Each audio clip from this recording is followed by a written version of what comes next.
Ukrainian engineers designed a clever drone launching system disguised as ordinary wooden cabins mounted on the backs of cargo trucks.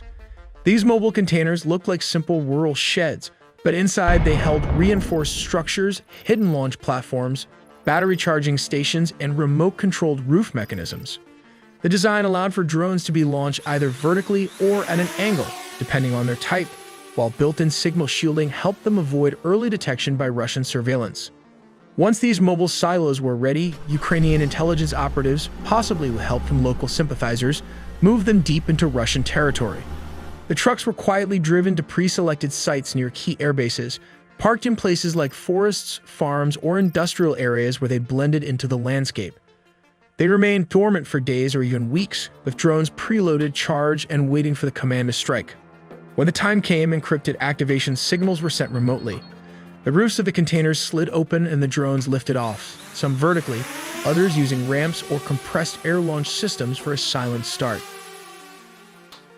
Because the launch sites were positioned just a few kilometers around 2 miles from their targets, the drones were able to reach their objectives quickly, leaving little time for Russian defenses to react. Operators guided them in real time using live video feeds, steering the drones with precision toward parked aircraft, fuel depots, and radar installations. Many of the drones carried high explosive or shape-charged warheads designed to pierce aircraft fuselages or ignite fuel stores.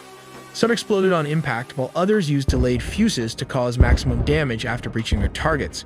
The operation was more than just a tactical win. It highlighted the growing sophistication of drone warfare and Ukraine's ability to strike deep inside Russian territory.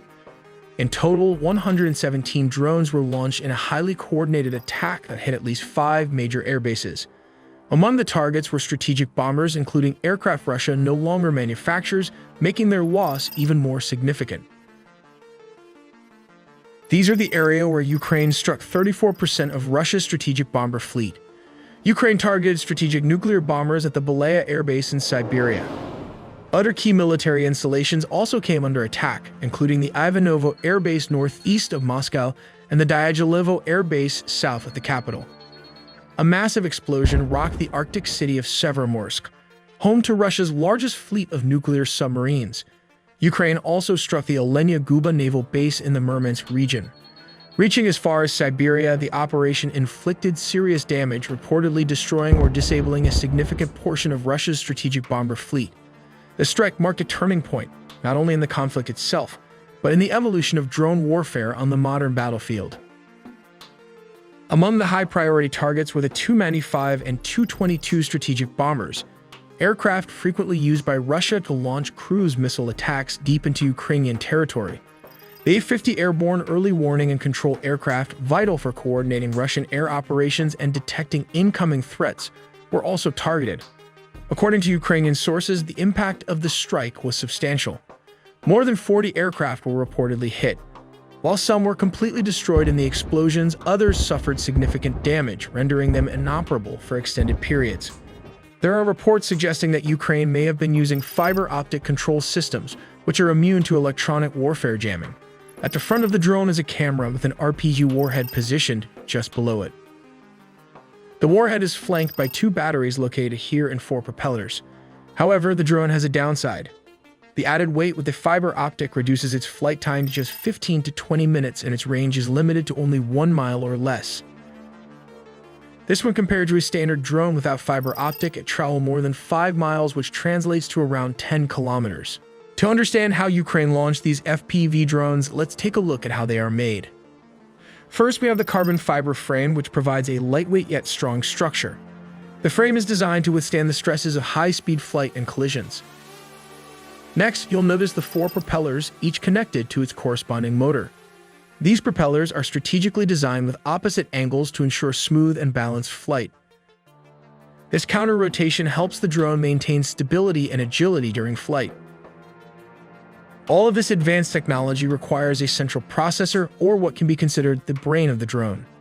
This role is played by the thin motherboard placed here. As you can see, these are not covered, which helps in reducing weight. It manages all the flight operations, processes data from sensors, and translates commands from the remote control into action. Moving to the back of the drone, we find the cables that connect the motherboard to the power supply, which is provided by the battery. The battery is one of the heaviest components of the drone due to its energy density. Depending on its size and capacity, the battery can power the drone for anywhere between 20 to 30 minutes. Next, let's move to the propellers and motors also need power and precise instructions to function correctly. They are connected through a series of cables located here. Both supply power and transmit control signals from the flight controller. These cables are exposed to minimize weight, ensuring the drone remains as light and efficient as possible. At the front of the drone, you'll find a camera that is connected to both the motherboard and the radio receiver, allowing it to transmit live video footage back to the pilot. This setup enables the pilot to see exactly where the drone is flying in real time, providing crucial visual information for navigation and target acquisition. However, modern warfare has introduced new challenges. For instance, Russian forces are increasingly utilizing electronic warfare systems. These systems work by jamming the radio signals between the drone and its pilot, effectively disrupting communication and control. When this happens, the pilot loses the ability to see and control the drone, which can lead to mission failure. To counter these tactics, the Ukrainians have developed an effective solution, deploying an additional drone to act as a signal enhancer. This secondary drone strengthens the connection between the primary drone and the pilot, ensuring a stable link even in the presence of electronic interference. By boosting the signal, this method helps to neutralize the impact of the enemy's electronic warfare units. With this enhanced connection, the pilot regains control and can continue to maneuver the drone toward its designated target, maintaining operational effectiveness despite the enemy's attempts to jam communications. Finally, we have the warhead located here at the bottom. This particular weapon is an RPG, or in full-form rocket-propelled grenade. If we take a closer look inside, we can find the piezoelectric trigger. This trigger mechanism is housed within the RPG warhead and features an air-filled cavity with a conical liner. However, this trigger might not function as intended if the drone is moving too slowly or if it strikes a solid mass, like a tank not in full force. In such cases, the piezoelectric trigger may fail to activate. To address this, an additional trigger mechanism has been installed at the front of the warhead to ensure it detonates on impact either manually by the operator. Let's examine this warhead more closely. At the front, you'll find the piezoelectric trigger. The piezoelectric trigger is a device that generates a voltage when subjected to deformation, exploiting the piezoelectric effect. Its purpose is to measure changes in pressure, acceleration, temperature, strain, or force by converting these changes into an electrical charge. Just behind it, there is an air-filled cavity and a conical liner. This explosive is intentionally inverted, and this configuration is designed to create a high-velocity jet of heat. This jet is meant to penetrate lightly armored vehicles or in some cases can even damage a main battle tank. Once the booster propels the rocket out of the tube, the fins on the rocket open up to stabilize its flight path for its intended target. Remember the warhead or grenade we talked about earlier? This is how it works. It first hits the piezoelectric trigger, which activates the detonator. The warhead, along with this conical liner, converges to create a jet of steel and heat ready to penetrate a steel armor plate or vehicle.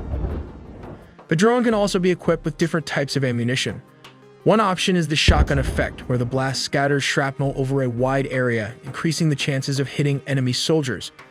This mechanism can be manually triggered by the operator, allowing for greater control and creating a more significant impact on the battlefield. The reason Ukraine took out these strategic nuclear bombers because they have been wreaking havoc.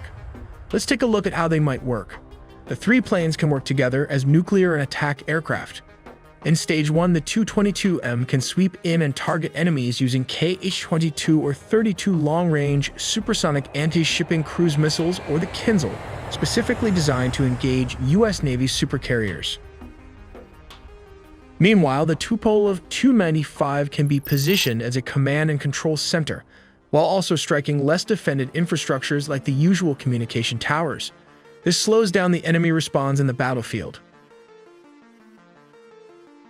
Finally, the Tu-160 Blackjack, also known as the White Swan, would launch cruise missiles once in range.